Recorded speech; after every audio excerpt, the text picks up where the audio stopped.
it's fantastic to be here. Thank you for coming to our home city, Calgary. I know a lot of the faces around here, and it's great to see all of these people.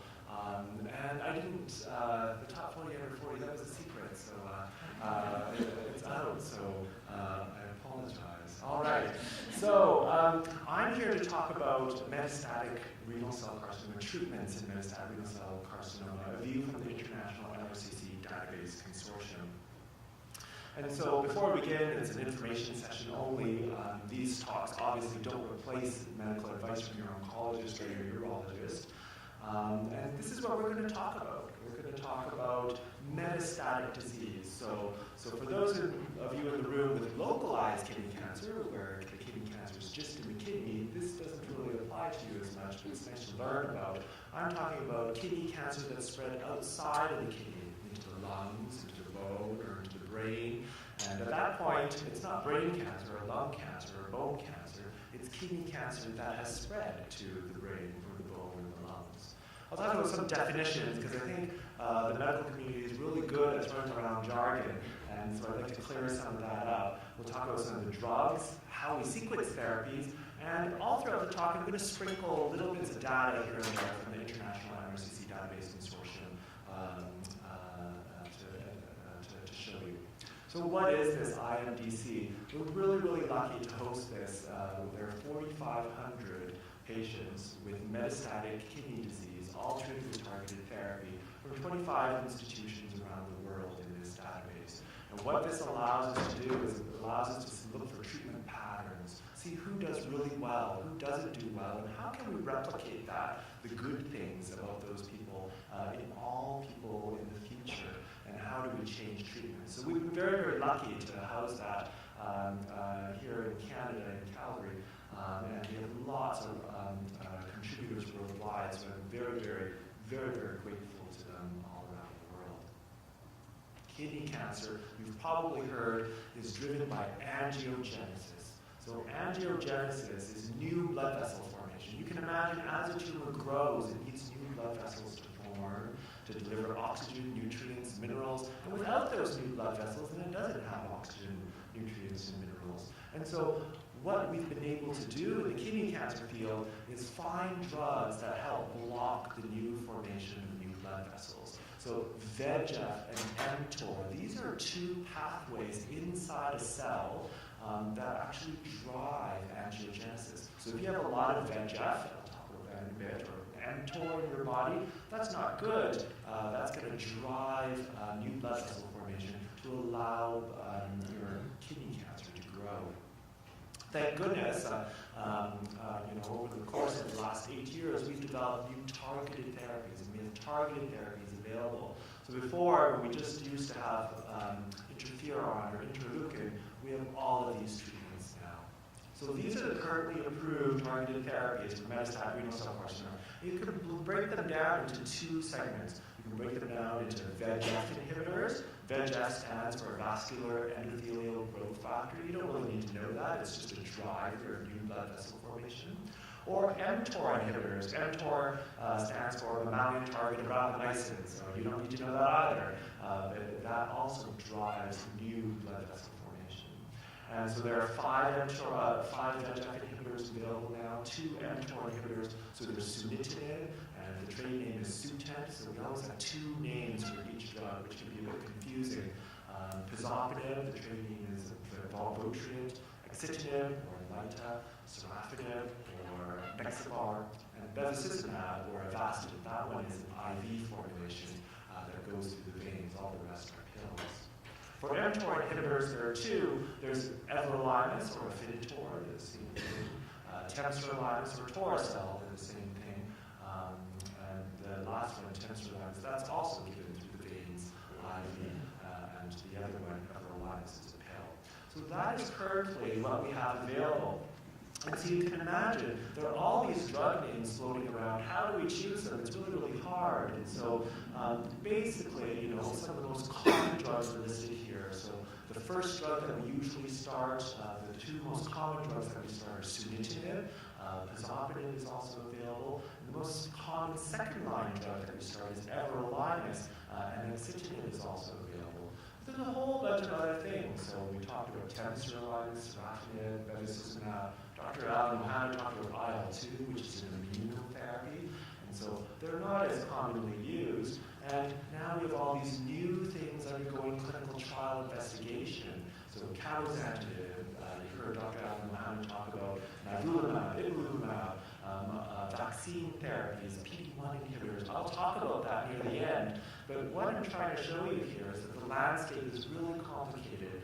But what's really good about the landscape is that there's stuff on the landscape. Before, 8 years ago, there only used to be 1 or 2 things that really weren't effective. But now we have this whole menu of choices, which is really exciting for our kidney cancer patients.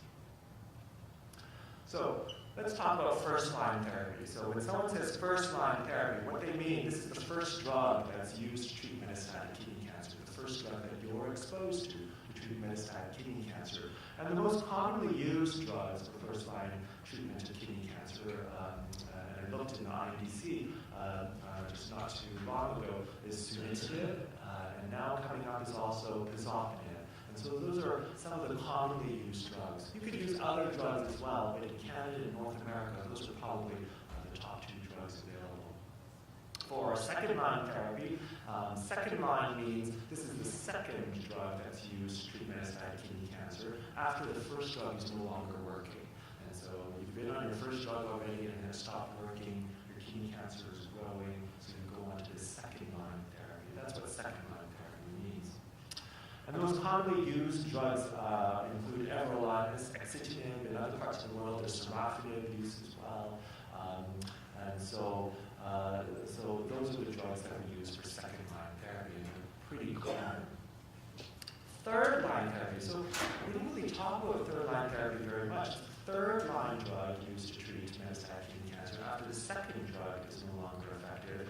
And for third-line therapy, these people should enroll in a clinical trial. So if a clinical trial is available, you should enroll in it. Or just use a drug you didn't previously use. So for example, if you had sunitinib and then you had everolimus, then you can move on to axitinib because you haven't had axitinib before. Or if you have pazopanib first and then axitinib, you can move on to everolimus, or sunitinib to axitinib to sorafenib. So those are just some examples of sequences that patients can undergo. The problem with third-line therapy, though, and this is a major issue that we're trying to do advocacy over, is that in many countries, Canada included, but other countries such as Australia, the UK, third-line therapy is not reimbursed. And so you actually have to find a special access program or a clinical trial or some other mechanism to access third-line therapy because it may not be reimbursed. So with all of those choices, I think clinicians are confronted with, well, what do we do? Do we start off with a VEGF inhibitor and then move on to an mTOR inhibitor for the second-line therapy? Or do we start with a weaker VEGF inhibitor and then move on to a stronger VEGF inhibitor like axitinib for second-line therapy? Or do we start with a strong VEGF inhibitor first and then move on to the weaker, more promiscuous VEGF inhibitor later? Or do we start with an mTOR inhibitor first and then move on to a VEGF inhibitor? We don't really have the answers to that, unfortunately. The only thing we know is we should be doing the last one, or we shouldn't do everolimus followed by sunitinib. But other than that, the top 3 categories over there, we're not really sure which is the best strategy. And so there are clinical trials investigating that, but for now, it's sort of you choose from that list that I showed you at the beginning. So how do our clinicians choose therapy? Well, we basically choose them based on what's available, but we also think about the side effect profile. So for example, we think about what the drug will cause in you in terms of side effects, and is that a good thing for you or not? So for example, if you have very bad lung function, if your lungs weren't working really well and you're on oxygen, maybe we shouldn't use an mTOR inhibitor because mTOR inhibitors might cause some inflammation in the lung, pneumonitis, and that might not help you. Or, for example, if you have poorly controlled diabetes and your blood sugars are through the roof, maybe we shouldn't use an mTOR inhibitor because it might make it worse. For VEGF inhibitors, we have to think about the side effects of VEGF inhibitors as well. Because they cause high blood pressure, if you have someone with really bad high blood pressure and you're on 5 different medications for blood pressure, maybe you shouldn't choose a VEGF inhibitor if you have first-line VEGF inhibitor side effects. For example, if you were on sunitinib or pazopanib first line and you had lots of hand-foot syndrome, maybe you need to move on to another drug that doesn't have that, like everolimus, or, for example, diarrhea, proteinuria. Those are all side effects of VEGF inhibitors. Maybe you need to switch to an mTOR inhibitor. So that's some of the thinking that goes behind how we choose the drugs for our patients in the first line and second line. Other considerations include, is it oral versus IV? I think most patients prefer oral medication, just a pill. Most patients don't like something that's IV that you have to come in weekly for. Patient preference, because patients may already heard about a drug and want to be on a patient. Physician experience, that's pretty important actually, because I think physician experience, people who have used this drug, these drugs really often, are good at managing toxicities and are good at playing around with dosage schedules. So Steve pointed out earlier, sometimes you play around with the schedule of your sunitinib, 4 weeks on, 1 week off, or 2 weeks on, 1 week off. And so these are different tricks that we can use to help you tolerate your medication a little bit better. Of course, we choose your therapies based on efficacy, and that's why we do all these clinical trials. We want to make sure what we're giving you is efficacious, but all of the things that I've listed have been shown to be efficacious. And what it really boils down to is reimbursement. And so what your province reimburses really does control what we're able to give you, because we might not have as much choice as we think based on what is reimbursed in each province. So that's sort of first-line therapy, second-line therapy, third-line therapy, a whole bunch of different drugs, choices. I want to share with you a few gems. And normally when I talk about this in front of other audiences, I have all sorts of charts and diagrams and stuff like that, and I don't want to bore you with those things. Instead, I'll just sort of talk to you like a normal person at a fireplace, for example. All right? And so, what are some gems that I'd like to share about treating patients with metastatic kidney cancer? The first gem is when you're using a VEGF inhibitor like sunitinib, what if someone gets side effects? We manage the side effects. So, for example, if you get diarrhea, we give Imodium. And what if we get you to a level where you have a manageable level of side effects? You say, oh, you know what? I can live with this. This level of side effects is not bad. I can live with this. And I can still go golfing and do things. Well, that's what we're actually trying to obtain. We're trying to attain that state where you have manageable side effects. If you have no side effects, that may not be good, because maybe that drug isn't working as well in you. But if we're able to push the dose to a point where you get some sort of manageable, tiny bit of side effect, we might be giving you the correct dose. We might be giving you enough drug. And if we're giving you enough drug, then maybe we'll get better efficacy, because we've shown that people that develop side effects actually have better efficacy in terms of survival and tumor shrinkage rates. So that's a pearl that I think that a lot of practicing oncologists are using now. The second pearl I wanted to give is, let's say you're on first-line therapy, you need to switch to second-line therapy. A lot of people used to think that how you did on your first-line therapy, your first-line VEGF inhibitor, for example, your Sutent or pazopanib, can predict how you do on your second VEGF inhibitor. But the truth is it doesn't. So I've got several patients where the first drug really didn't work. The tumor actually grew on it. Well, the second drug, it might actually work. We may have found the right drug for you by trial and error. So my suggestion is don't give up. Try the second drug. Just because the first one doesn't do very well doesn't guarantee that the second one is going to do very well. Conversely, if the first drug did very, very, very well, it doesn't guarantee you that the second drug is going to do very, very well either. You might have to still keep fishing around for the correct drug for yourself. And Dr. Gatto actually spoke about this. This is my third gem. So in metastatic kidney cancer, so kidney cancer that's spread to the lungs or to the liver or the bones outside of the kidney, sometimes we talk about taking the original kidney tumor out. So we never talk like that for pancreatic cancer. So again, metastatic pancreatic cancer, no oncologist or surgeon talks about taking out the pancreas, because by that time the tumor is too spread and too advanced to do anything about it. Or even metastatic lung cancer. If you have metastatic lung cancer that spreads to the liver, no oncologist will ask you to take out the lung lesion. But in kidney cancer, it's a little bit different. And the reason why is that old trials have actually shown that if we take out that kidney, we might be removing a sink of all these bad hormones that are just sticking in the kidney that make things bad happen in your body. And so if we take out that sink of badness, so to speak, we might be able to improve how you do, improve response rates, improve how long you live. Not everyone should do this, though. It's a very select group of people. Only people with very good performance status, or people that have better prognoses, so prognosis over a year, for example. Patients without brain or liver metastases or rapidly growing disease, if you have those things, you might not benefit from taking out the original kidney tumor. We're still waiting, though, for clinical trials to truly answer this question about whether or not that's helpful or not. But I think many patients are eligible for this, and they do get their kidney out if they still have it in. So that's another gem about treating metastatic kidney cancer.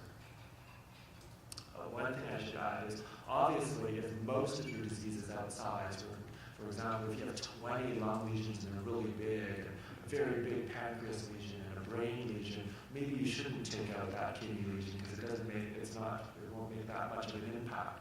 But if something is really symptomatic in your kidney, or if you're bleeding, or if it hurts a lot, maybe taking out the kidney might be helpful to alleviate that suffering. So I want to spend a few minutes on research. And research is so important in kidney cancer, and research is the whole reason why we have all these drugs for kidney cancer before we did. And so what I want to do is show you what might be up and coming, and it may be a new addition to the sequence of therapies in the future. So I showed you this. I'm going to go through the CABO, the NIVO, the IPI, and all that sort of stuff for you right now. So cabozantinib is a new drug. It's approved for medullary thyroid cancer. That's not kidney cancer. But the reason why we study it is because it's also a VEGF inhibitor. Remember, VEGF is bad in kidney cancer. But what it also does is it actually inhibits something called MET. This is another receptor called MET. And we find that MET might actually be important if VEGF stops working. MET might be upregulated, and then your kidney cancer can start growing. And so cabozantinib is a drug that actually blocks both of them. And there's actually a clinical trial ongoing right now, cabozantinib versus everolimus. It already stopped accruing patients, so it's full already. And we're waiting for the results of that, and we'll probably find out this year whether or not cabozantinib will be helpful, and you may see it in the sequence of therapies. Another thing about MET inhibition is that MET, this receptor MET, is actually really important in papillary renal cell cancers. So you've heard a lot about clear cell renal cell cancer, which is the most common type of kidney cancer. But what about papillary renal cell cancer, which accounts for up to 15% of those renal cell carcinomas? So, it's not as common, so we just don't study it as much as we should. And actually, it's been outlined as one of our priorities this year to study non-clear cell carcinomas because they're understudied. So there's actually a drug called volitinib. It's a MET inhibitor. It's an oral pill also, and it's actually targeting that MET receptor. And so there's a phase 2 trial ongoing throughout Canada, in many sites in Canada and North America as well, for patients with papillary renal cell carcinoma. So if you know someone with papillary renal cell carcinoma, this is a trial that takes people who are first line, second line, third line for papillary renal cell carcinoma, and they may benefit from this clinical trial. PD-1 inhibitors, you heard Dr. Amira Ali Mohammed talk about them. They're really, really exciting. We have to wait, though. We have to wait for the results, and we'll probably get more results in the next year or two. I won't talk about it anymore. I'll show you this beautiful diagram that I stole from the internet. And finally, the last drug that I want to talk to you about is actually a very personalized vaccine. This is AGS-003. And what it is they actually take the kidney cancer patient, remove blood from them, and isolate the immune system cells in a bag, actually. And then they also remove the kidney tumor, a piece of your own personalized kidney tumor. They put them together and then create a vaccine to inject back into you. And so there's actually no drug that's more personalized than this, because this is actually using your own kidney tumor to create your own vaccine. And so it's called HES003 now. It's undergoing phase 3 clinical trial investigation. And so there are centers in Canada that are open still for this. And basically it compares sunitinib plus this personalized vaccine versus sunitinib alone. And we'll see over the next year or two whether or not this is efficacious.